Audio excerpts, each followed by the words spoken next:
हज़रत यूनुस अलैहिस्सलाम का मछली के पेट में जिंदा रहना।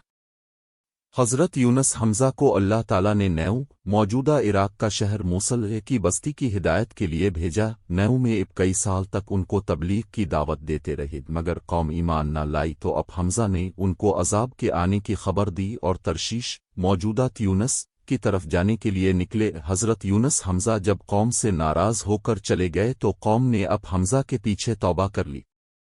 दूसरी तरफ अब हमज़ा अपने सफ़र के दौरान दरिया को उबूर करने के लिए इसराइल के इलाका आफा में कश्ती में सवार हुए। कुछ दूर जाकर कश्ती भंवर में फंस गए। इस वक्त के दस्तूर और रिवाज के मुताबिक यह ख्याल किया जाता था कि जब कोई गुलाम अपने मालिक से भाग कर जा रहा हो और कश्ती में सवार हो तो वो कश्ती इस वक्त तक किनारे पर नहीं पहुंचती जब तक इस गुलाम को कश्ती से उतार न ले। अब कश्ती के भंवर में फंसने पर उन लोगों ने कुरा डाला जो हज़रत यूनुस हमज़ा के नाम निकला।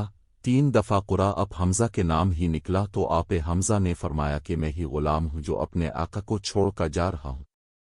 अब हमज़ा ने खुद ही दरिया में छलांग लगा दी ताकि दूसरे लोग किनारे पर पहुंच जाएं।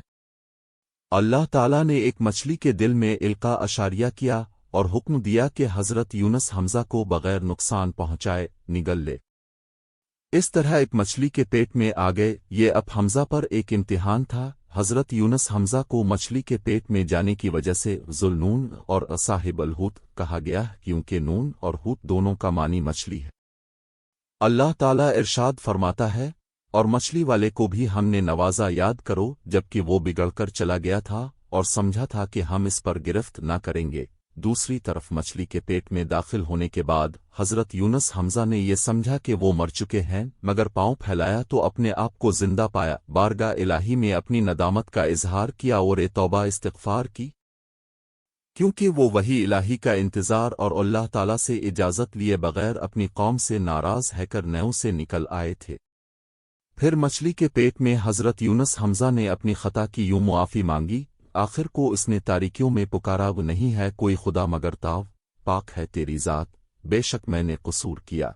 जब अल्लाह ताला ने हज़रत यूनुस हमज़ा की पुरसोज आवाज़ को सुना और दुआ कबूल की तो मछली को हुक्म हुआ कि हज़रत यूनुस हमज़ा को जो तेरे पास हमारी अमानत है अलिफागल दे। चनाचा मछली ने दरिया के किनारे हज़रत यूनुस हमज़ा को 40 रोज़ बाद अलिफागल दिया। वो ऐसी वीरान जगह थी जहां न कोई दरख्त था न सब्ज़ा, बल्कि बिल्कुल चटियल मैदान था। जबकि हज़रत यूनुस हमज़ा बेहद कमज़ोर व नहीफ हो चुके थे। हज़रत इब्न अब्बास सल्लल्लाहु अलैहि वसल्लम से रवायत है कि हज़रत यूनुस हमज़ा नौमौलूद बच्चे की तरह नातुआ कमज़ोर थे। अब का जिस्म बहुत नरम व नाज़ुक हो गया था और जिस्म पर कोई बाल न था। चनाचा अल्लाह ताला ने अपनी रहमत से हज़रत यूनुस हमज़ा के करीब कद्दू की बैल आगा दी ताकि उसके पते अब हमज़ा पर साया किए रहें। इसी तरह अल्लाह ताला के हुक्म के बमूजिब एक जंगली बिकरी सुबह और शाम अब हमज़ा को दूध पलाकर वापस चली जाती। ये सब अल्लाह ताला की रहमत और फजल ही था, वरना अब हमज़ा ज़ईफ़ और कमज़ोर तर होते चले जाते। बहवाला तफसीर रू अल-मानी इब्न कसीर। कुरान मजीद मछली के पेट से निकलने के बाद हज़रत यूनुस हमज़ा की हालत को इस तरह बयान करता है, आखिरकार हमने इसे बड़ी सकीम हालत में एक चटियल ज़मीन पर फेंक दिया और इस पर एक बैलदार दरख्त उगा दिया। अलसाफ़त अस्सलाम का मछली के पेट में जिंदा रहना।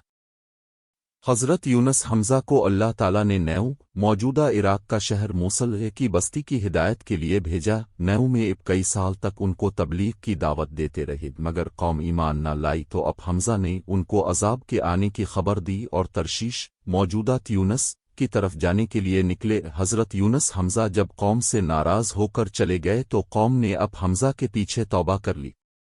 दूसरी तरफ अब हमज़ा अपने सफ़र के दौरान दरिया को उबूर करने के लिए इसराइल के इलाका आफा में कश्ती में सवार हुए। कुछ दूर जाकर कश्ती भंवर में फंस गए।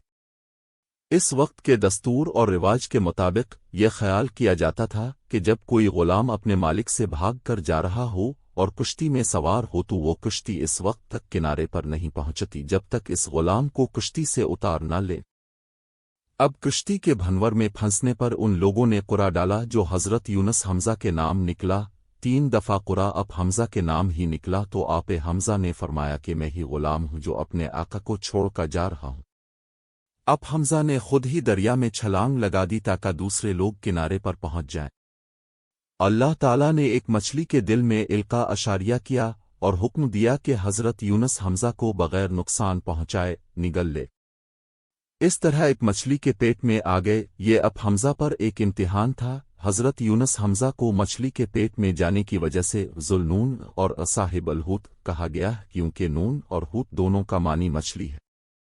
اللہ تعالیٰ ارشاد فرماتا ہے، اور مچھلی والے کو بھی ہم نے نوازا، یاد کرو جبکہ وہ بگڑ کر چلا گیا تھا اور سمجھا تھا کہ ہم اس پر گرفت نہ کریں گے۔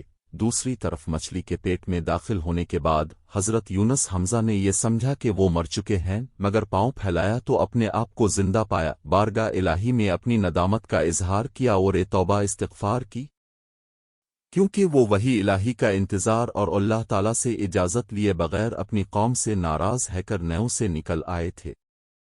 پھر مچھلی کے پیٹ میں حضرت یونس حمزہ نے اپنی خطا کی یوں معافی مانگی، آخر کو اس نے تاریکیوں میں پکارا، وہ نہیں ہے کوئی خدا مگر تاو، پاک ہے تیری ذات، بے شک میں نے قصور کیا۔ جب اللہ تعالیٰ نے حضرت یونس حمزہ کی پرسوز آواز کو سنا اور دعا قبول کی تو مچھلی کو حکم ہوا کہ حضرت یونس حمزہ کو جو تیرے پاس ہماری امانت ہے الفاگل دے۔ چنانچہ مچھلی نے دریا کے کنارے حضرت یونس حمزہ کو 40 روز بعد الفاگل دیا۔ وہ ایسی ویران جگہ تھی جہاں نہ کوئی درخت تھا نہ سبزہ، بلکہ بالکل چٹیل میدان تھا، جبکہ حضرت یونس حمزہ بے حد کمزور و نحیف ہو چکے تھے۔ حضرت ابن عباس صلی اللہ علیہ وسلم سے روایت ہے کہ حضرت یونس حمزہ نومولود بچے کی طرح ناتواں کمزور تھے، اب کا جسم بہت نرم و نازک ہو گیا تھا اور جسم پر کوئی بال نہ تھا۔ چنانچہ اللہ تعالیٰ نے اپنی رحمت سے حضرت یونس حمزہ کے قریب کدو کی بیل آگا دی تاکہ اس کے پتے اب حمزہ پر سایہ کیے رہیں۔ اسی طرح اللہ تعالیٰ کے حکم کے بموجب ایک جنگلی بکری صبح و شام اب حمزہ کو دودھ پلا کر واپس چلی جاتی۔ یہ سب اللہ تعالیٰ کی رحمت اور فضل ہی تھا، ورنہ اب حمزہ ضعیف اور کمزور تر ہوتے چلے جاتے۔ بحوالہ تفسیر روح المعانی ابن کثیر۔ قرآن مجید مچھلی کے پیٹ سے نکلنے کے بعد حضرت یونس حمزہ کی حالت کو اس طرح بیان کرتا ہے، آخرکار ہم نے اسے بڑی سقیم حالت میں ایک چٹیل زمین پر پھینک دیا اور اس پر ایک بیلدار درخت اگا دیا۔ الصافت